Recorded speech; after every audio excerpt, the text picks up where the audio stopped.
listeners. This is Labor Know Your Rights podcast. I'm your host, Dave. This episode is brought to you by the National League of Justice and Security Professionals, where the members come first. Contact information can be found in our show notes, including our toll-free number, where you can leave a message, ideas for future episodes, or tell us about events, campaigns, or victories in your union. Please check out Life on Record.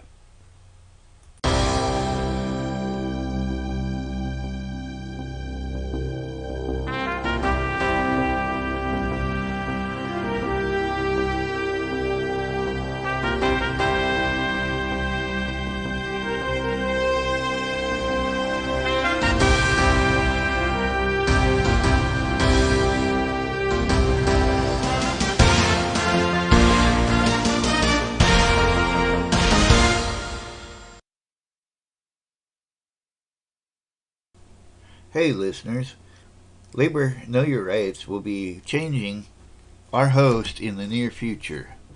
We have a new RSS feed with a slight change in our name to Labor Know Your Rights V2 for version 2. We did this so we could check out our new host while maintaining our old host on a temporary basis. All our past episodes are available by searching for our new name on the application you use to get our podcast now. In a couple of months, you will want to be using the new name as we will be losing the current RSS feed. I apologize for the inconvenience, but feel our new host has better tools and should make our podcast better.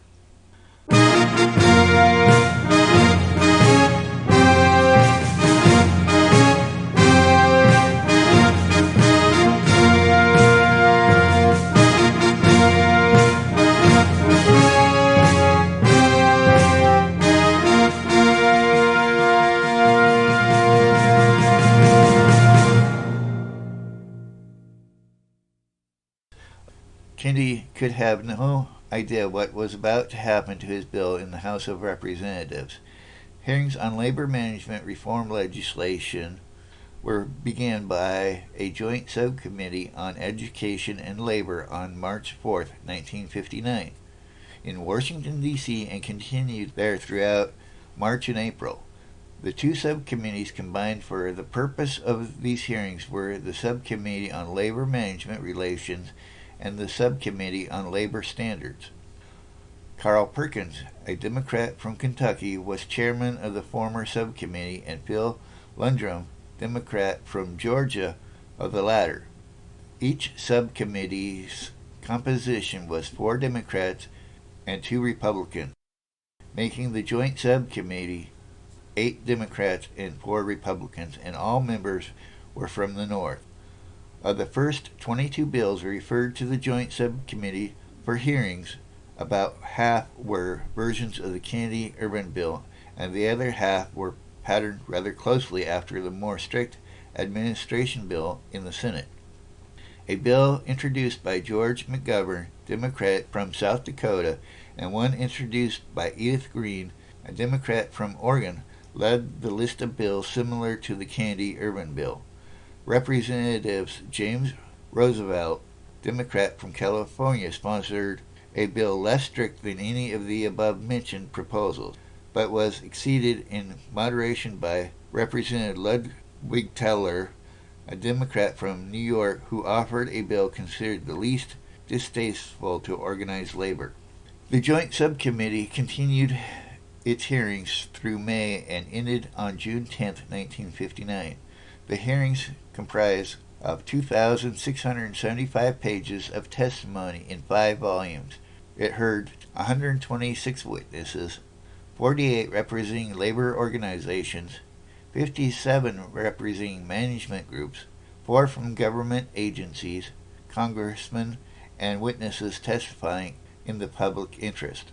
George Meany and Secretary of Labor Mitchell again testified.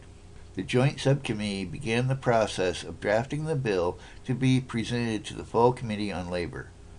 Progress was too slow for the committee, and in mid-June it voted 22-10 to bypass the joint subcommittee and take up the drafting of the bill in the full committee of 30 members, which was divided 20 to 10 Democrats and Republicans. However, Chairman Barton could be counted on to push for strict labor reform, and 4 other Southern Democrats on the committee also were considered sympathetic to stringent reform. Using the Kennedy-Ervin bill as a basis for argument, since it had already been approved by the Senate, the committee labored over each section individually with deep disagreement and irritation. Speaking in the House on June 12, 1959, Dent, a Democrat from Pennsylvania, explained that labor opposition was based in fear that coming so close after the McClellan Committee scandal would be overly punitive. The committee accomplished 102 changes from the Kennedy-Ervin bill. The main one was the deletion of criminal penalties for violations of its provisions. Union lobbying pressures were acute at this time, but Democrats voted with Republicans to keep the bill from being buried in committee, and a 17 to 13 vote resulted in a continuation of the committee work on the bill. On July 23, 1959, the committee voted 16 to 14 to report the bill to the House. Only 5 members were actually in favor of the bill as it stood. The remaining members felt it was either too tough or too soft on labor. The bill was named H.R. 8342, also known as the Elliott Bill after its sponsor, Carl Elliott, Democrat from Alabama. Other than the deletion of criminal penalties in the Kennedy-Ervin bill and changes in the no man's land provisions of the Senate to provide that an enlarged NLRB would handle these cases, the bill was largely similar to the Kennedy-Ervin bill in its degree of labor reform. The Elliott bill was regarded as a softer than the Kennedy-Ervin bill and drew opposition from proponents of strict labor reform. House Minority Leader Halleck, a Republican from Indiana, called it a diluted version of a watered-down bill, while the AFL-CIO rejected both it and the Kennedy-Ervin bill, promoting instead the bill proposed by Representative Shelley, a Democrat from California. The Teamsters Union lobbyists, led by Sidney Zigri, who remained aloof from the battle until the bills were under consideration in the House committee, now started all the pressure at their command on the congressman. Halleck and Dirksen persuaded President Eisenhower to exercise his fullest influence at this time by the strongest means available, a nationwide television address on the subject of labor reform legislation on August 6, 1959. On the same evening, George Meany, president of the AFL-CIO, spoke over a nationwide radio network on behalf of moderate labor legislation. Robert Kennedy, McClellan Committee counsel, appeared on the Jack Paar television show on July 23, 1959, and requested viewers to send letters to their congressman demanding a labor reform bill. A few days later, Kennedy again appeared on TV, this time as a guest on the Meet the Press TV show, which explored with Kennedy the need for labor legislation.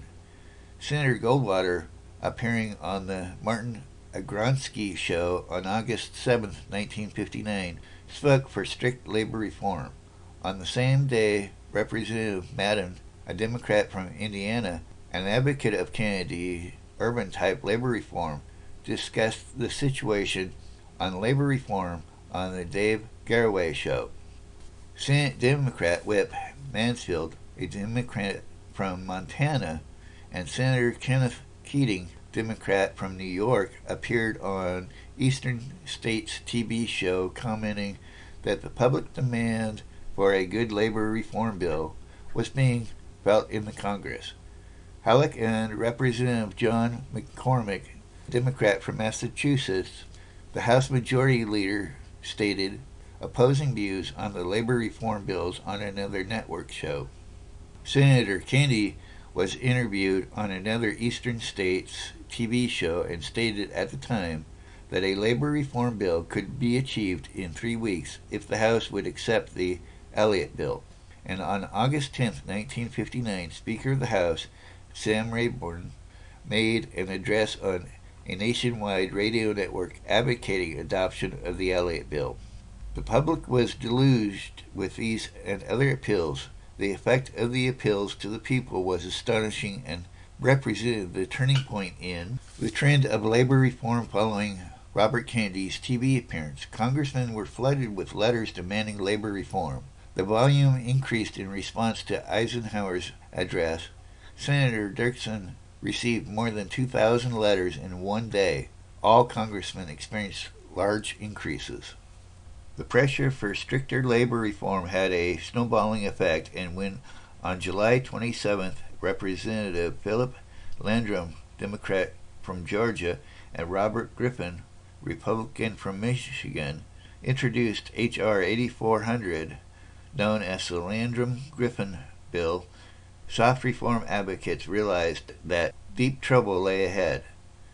Senator McClellan released the interim report of the Senate Racket Committee covering abuses revealed in the Teamsters Union, the Detroit Institute of Laundering, and the Amalgamated Meat Cutters and Butcher Workmen of North America. The Elliott Bill was referred next to the House Rules Committee, which opened hearings on it on August 4th. The three bills, popularly compared to boiled eggs, soft-boiled being the Shelley Bill, medium being the Elliott Bill, and hard-boiled the Landrum-Griffin Bill, viewed the deliberation of the Rules Committee very important. The Rules Committee would decide such matters as the time limits for debate, what circumstances amendments could be made, and what order bills could be considered. Tempers were already short, and during the Rules Committee hearings, Landrum called Representative Madden of Indiana, who was considered pro-union, a son of a, not completing the thought. The committee heard testimony from Representatives Landrum, Shelley, Dent, Roosevelt, Bailey, a Democrat from West Virginia, Griffin, and Hoffman, a Republican from Michigan, before granting an open rule of 6-hour debate and waiving points of order. The most important effect of open rule was to permit floor amendments to the Elliott Bill, the goal of most of the members who voted it out of the House Labor Committee. The House debated the labor reforms bill known as the Elliott, the Shelley, and the Landrum-Griffin bills from August 11th to August 14th. Representative Smith, a Democrat from West Virginia, leader of the Southern Bloc in the House and chairman of the Rules Committee, called up H.R. 338 for consideration. This measure provided that the House should resolve itself into the Committee of the Whole in the State of the Union for consideration of H.R. 8342, the Elliott Bill. The 6-hour debate was to be confined to H.R. 8342 and was to be divided evenly between the proponents and opponents of the bills. The chairman of and ranking minority member of the House Committee on Education and Labor will control the debate. It provided that after passage of H.R. 8342, the House Committee on Education and Labor should discharge from further consideration of S. 1555. It would then be in order to strike out all after the enacting clause in S. 1555 and substitute provisions of H.R. 8342 as passed. The House would then request a conference from the Senate, and the Speaker would appoint the conferees for the House. Representative Smith then explained the parliamentary situation on the consideration of the three bills. First, he said the Elliott Bill would be considered. When read for amendments, at the end of the first section it would be in order to offer the Landrum-Griffin Bill as an amendment, and the Shelley Bill. If they voted for the Landrum-Griffin Bill over the Shelley Bill, the Landrum-Griffin Bill would be reported to the House and voted on. If defeated, then the committee bill, the Elliott Bill, would be open to amendments. Everyone was ready to advance. The provisions of S. 1555 would first be substituted, then stricken, and the House bill as amended, inserted, and conferees appointed. Smith pointed out how unusual this process had been, as two subcommittees heard testimony on the bill but did not write it. It was written in full House Labor Committee by members who had not been on the subcommittees which heard the testimony. Then it was voted favorably out of the full committee on the votes of its opponents. Of the 5 members who had supported it, in reality, not one had heard the testimony before the subcommittee. Smith's resolution on the rules were adopted. The House resolved itself into the Committee of the Whole, and the debate began on the Elliott Bill.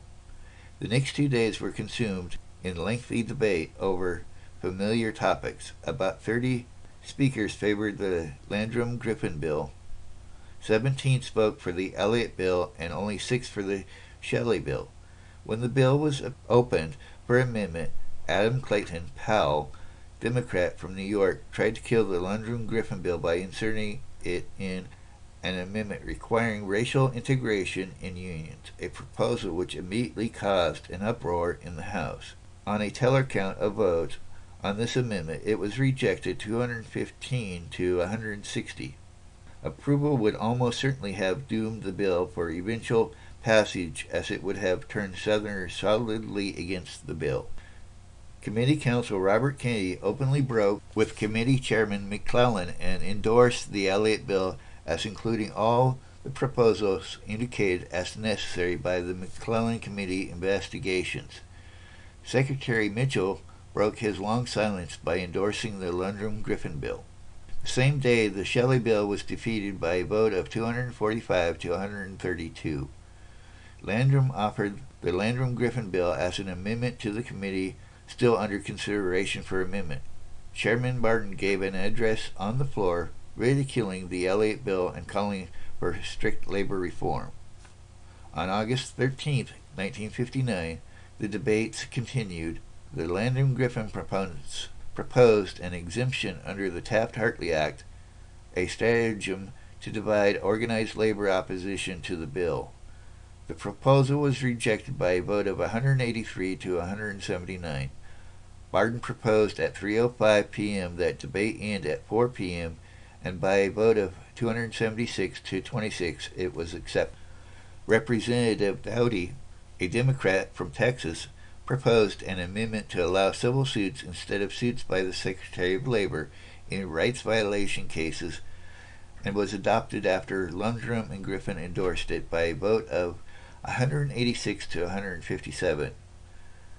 Representative Lozer, a Democrat from Tennessee, proposed an amendment to reduce the fine for violence committed in a union hall from $10,000 to $1,000, which was opposed by voice vote. Debate was completed on the Landrum-Griffin amendment. If passed at this point, then no amendment to it would be possible. If rejected, then consideration of the Elliott Bill would follow. The yeas won the vote 215 to 200, representing approval of the bill. Walter, a Democrat from Pennsylvania, chairman of the Committee of the Whole, stated the bill was now reported back to the House with an amendment. Barton then took a vote on adopting the Landrum-Griffin Bill, with a result of 229 in favor to 201. Only 4 members not voting, including the seriously ill Elliott. A vote of 430 was an all-time House record. 95 Democrats voting in favor, 92 of them Southerners. 16 of the 20 Texans held in line by Rayburn defected to vote for the bill. Speaker Rayburn said it was impossible to get an engrossment that same day, so it would go over to Friday, August 14th. At noon, the House reconvened and H.R. 8342 was read until Barton interrupted to move unanimous consent to dispense with the reading. There was no objection, and on Representative Keen's, Democrat from Michigan, motion to recommit the bill, the vote was against 141 to 71. When Dingell, a Democrat from Michigan, demanded the tellers, the vote changed to 280 against to 148 in favor. The question then was put on passage of H.R. 8342 with the Lundgren-Griffin Amendment in it. The vote was 303 for and 125 against, and a motion to reconsider that vote was laid on the table. Barden moved to strike out all after enacting clause and insert H.R. 8342. The motion was agreed to without the ayes or nays. The Lundgren-Griffin bill, now transformed again into S1555, passed on a vote, and another motion to reconsider the vote was laid on the table. Barden moved the House to request a conference with the Senate, and shortly thereafter the Speaker announced the names of the conferees he appointed. Barden, Democrat from North Carolina; Perkins, Democrat from Kentucky; Landrum, Democrat from Georgia; Thompson, Democrat from New Jersey; Kearns, a Republican from Pennsylvania; Ayres, a Republican from Ohio; and Griffin, a Republican from Michigan. After the vote, it was noticed that many House members endorsed by labor organizations and elected with their aid had voted for the Lundgren-Griffin bill. As the bills went to conference committee, the difference between the Senate and House bills were a matter of degree than of kind of bill. Senate passed Kennedy-Ervin bill, limited the control over picketing and secondary boycotts, and for keeping all labor management cases under federal law, although it permitted state labor agencies, not courts, to apply the law. The Lundgren-Griffin bill provided for jail time for violations of union members' rights, while Kennedy-Ervin bill provided for court injunctions. The Lundgren-Griffin required all unions to file financial reports. Kennedy-Ervin exempted about 70% of the smaller unions. Major contentious points were A. No man's land involving jurisdiction over cases excluded from the NLRB consideration. B. Blackmail and organizational picketing restrictions involving union attempts to organize and force recognition of their organizations through picketing. C. Secondary boycott restrictions involving efforts by unions to put pressure on employers by actions against other employers with whom they deal. Points of difference in less fundamental areas included: A. Extent of penalties to be levied; B. Special exemptions to garment and construction industries; C. Union recognition voting rights by members out on strike.